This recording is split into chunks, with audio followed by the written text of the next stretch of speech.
Mr. Sanchez. Karibu sana. Over to you. Karibu, Tanzania. Your Excellencies, distinguished guests from Tanzania, Ghana, Kenya, Senegal, and Zambia, ladies and gentlemen, dear colleagues and friends, Karibu, Tanzania. It's a pleasure to welcome you to this regional dialogue. I'd have liked to be with you in Dar, but unfortunately, I can only accompany you virtually. I want to thank you all for your participation in this event. I want to extend my gratitude to the National Environmental Management Council for hosting this meeting. Our discussions this week will highlight the significant health and social impacts caused by chemical pollution. There are too many people dead before their time, too many children that cannot learn and won't be able to work, and too many economies that cannot grow because of the deadly damaging effects of pollution. However, we have the technology, the resources, and the will as shown in this meeting to prevent and mitigate all of these events.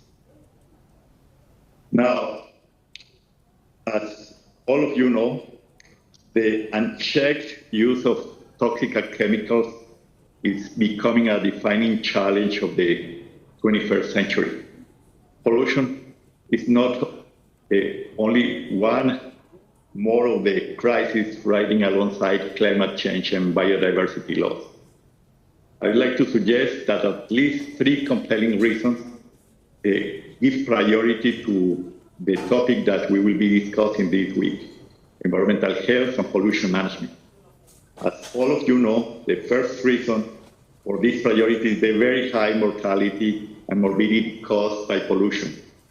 The recent global burden of disease tells that around 11 million people die each year due to pollution. Other academic estimates indicate that it can go from 10 to 14 million people dying every year. Clearly, the impacts of pollution on human health are very, very high. The second reason is that now we have credible econometric evidence on the economic growth, the impact of pollution, and the productivity losses, particularly caused by some of the chemicals, including mercury and lead. One more additional reason is that we are not paying the attention that this problem deserves. For example, lots of evidence suggests that we lose more lives to pollution in many African countries and many low and middle income countries than any other cause.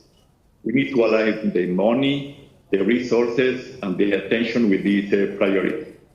These are the 3 main reasons that could suggest why we really want to spend a lot more time, like the one that we are going to be spending this week in Dar, taking the issue of chemical pollution much more seriously than we have until now. Now, without further ado, I would like to hand the floor over to my colleague, Jane Kibasa. Jane is the leading person from the World Bank side, supervising the regional environmental health and pollution management projects in Kenya, Tanzania, and Zambia. So thank you again for your participation in this event, and over to you, Jane.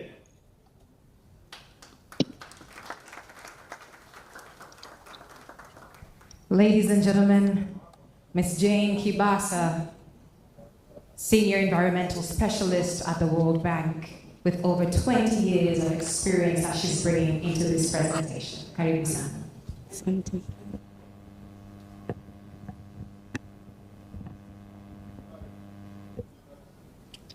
Good morning, ladies and gentlemen. I hope it's still morning. Thank you. Thank you, Ernesto, for the introduction. I would like to continue from where Ernesto left.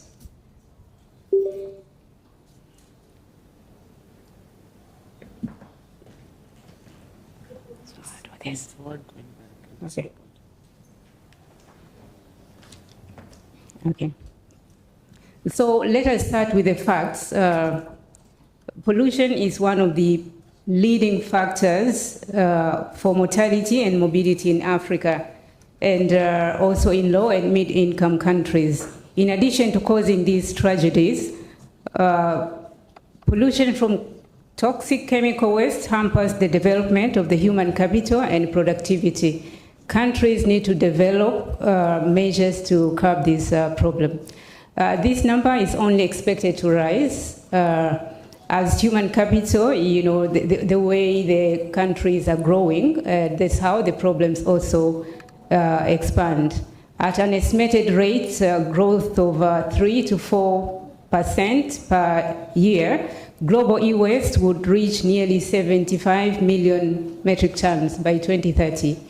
This explosive growth is driven rapidly by technological advancement, the spread of mobile devices, we all each have more than one here, and the throwaway culture. You know, you use this, you throw it away, and in the market, you keep on getting new stuff all the time, attractive ones.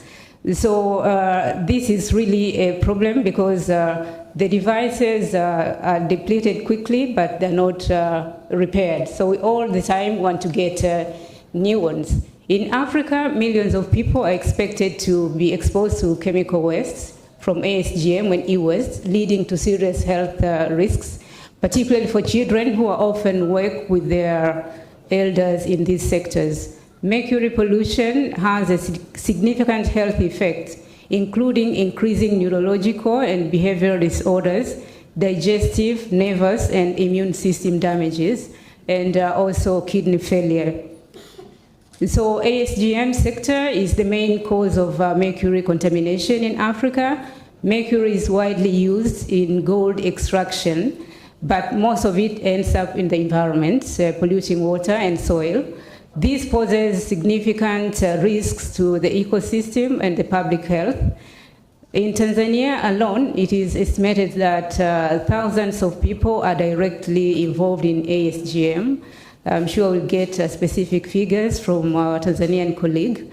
And many of the people who are involved in this sector are exposed to unsafe use of mercury.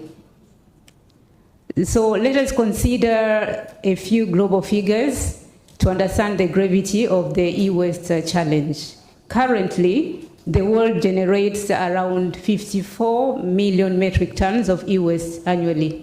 Unfortunately, only 20% of this is recycled through normal channels, meaning that a vast majority is disposed of improperly. The e-waste trade is growing exponentially. Africa is increasingly receiving e-waste from developed countries, and the lack of proper management systems leads to open burning and releases to hazardous materials into the environment. This poses a serious threat to human health and the environment. E-waste is much more than an environmental issue. It's a public health crisis. Many devices contain toxic substances, including lead, mercury, and cadmium, which pose serious risks to the people who handle them improperly, and most of us do not know how to handle these properly. So exposure of these substances can lead to severe respiratory, neurological, and developmental issues, particularly in children. The problem is not just about environment. The lack of formalization of both ASGM and e-waste management leads to socio-economic losses. Informal activities often involve child labor, hazardous working conditions, and unequal benefit sharing. The lack of investment in proper infrastructure and technologies mean that intrinsic values of these materials is lost, resulting in net loss in governments and tax revenues. You are all aware that these small-scale miners work in very precarious environments. And this is the challenge which the project also is trying to address. This is where the Africa Health and Pollution Management Program funded by GEF, the Global Environmental Facility, comes in. Clearly, the solution is designed using a regional approach. That's why we have more than one country represented here. The fragmented national approaches to address this problem has not been successful. We need to have a comprehensive mechanism to address the significant health damages to vulnerable populations by promoting shared natural resources and addressing illegal trade and developing different legal frameworks. I think we are all familiar that mercury trade is not legal, although the project is trying to find means of formalizing it. The regional program aims to reduce the exposure to mercury and unintentional persistent organic pollutants, the EHPOPs, at pilot sites and strengthen the institutional capacity of the governments to manage and regulate mercury use in the ASGM and e-waste in selected countries in Africa. The emphasis of the program is to enhance global coordination among countries and partners and to enhance institutional capacity in participating countries. The program also aims to promote policy dialogue like the one we're having here and regulatory enhancements, and it also aims to demonstrate the application of technological and economical approaches. Also, the program aims to enhance knowledge exchange platform to promote efficiency, learning, innovation, and communication to support program stakeholders. This program is working with the governments and partners and stakeholders to develop sustainable management systems for e-waste and ASGM. Through this program and partnership, our colleagues from Ghana, Kenya, Senegal, Tanzania, and Zambia are developing the legal instruments, technical guidelines, blueprints for an operational and financial system, hence laying a foundation for sustainable management systems in all the participating countries. Over the past years, the program has made progress in institutional strengthening, knowledge and capacity building, policy dialogue, and regulatory enhancements by developing necessary analytical working underpinning the regulatory enhancements and procuring the necessary equipments for environmental monitoring. The country's projects have also identified pilots and sites and have started demonstrating these activities. For a few of us, we'll have a chance also to visit one of the sites in Mwanza. Country projects such as Ghana and Tanzania have trained and strengthened regulatory bodies' capacity for mercury management, dissemination of guidelines for use and import and disposal of mercury in ASGM, and Tanzania has even translated this in Kiswahili. They formulated and applied inspection protocols. They've raised awareness about the safe use of mercury and the use of mercury-free alternative technologies in ASGM. Also selected effective technologies and accelerated the implementation of free mercury demonstration technologies.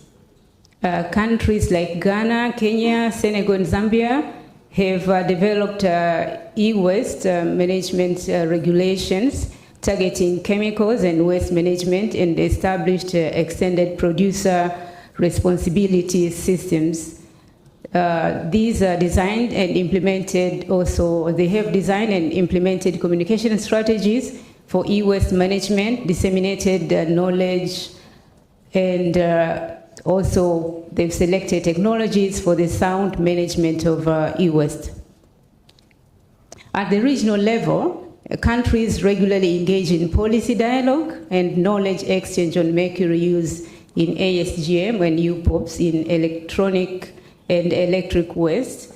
The program facilitates knowledge exchange, policy dialogue, and sharing of best practices to assist in the demonstrating of application of technologies and economic approaches in ASGM and e-waste sectors. This includes developing legal instruments, technical guidelines, and an operational and financial system blueprint. Effective regulations combined with the incentives are helping African governments to deliver commitments under key international agreements.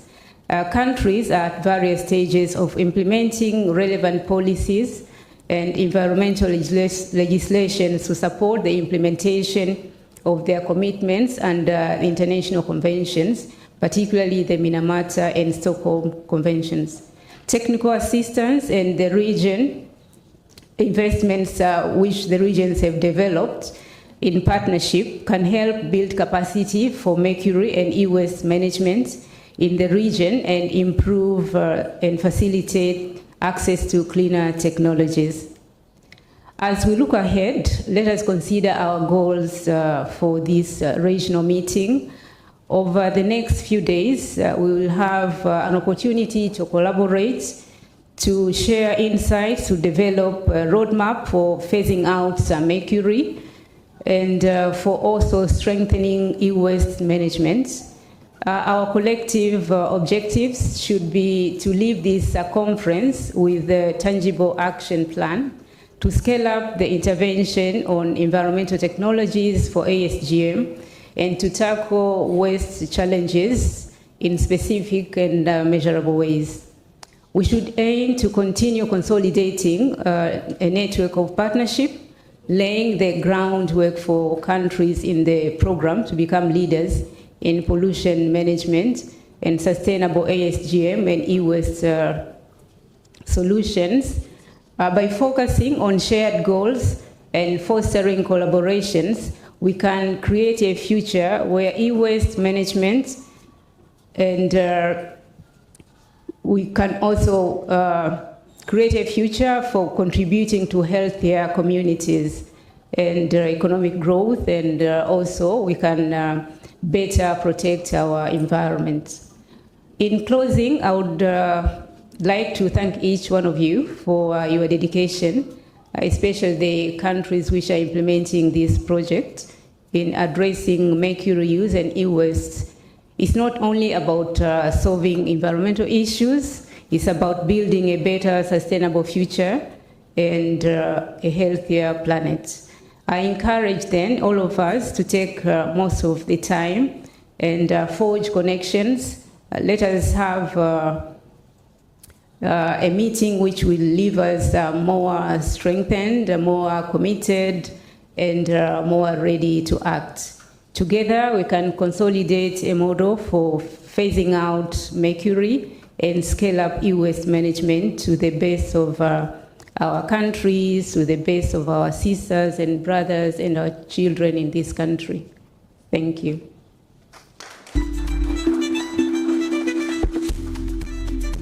Thank you very much. A round of applause to Ms. Jane Kibasa.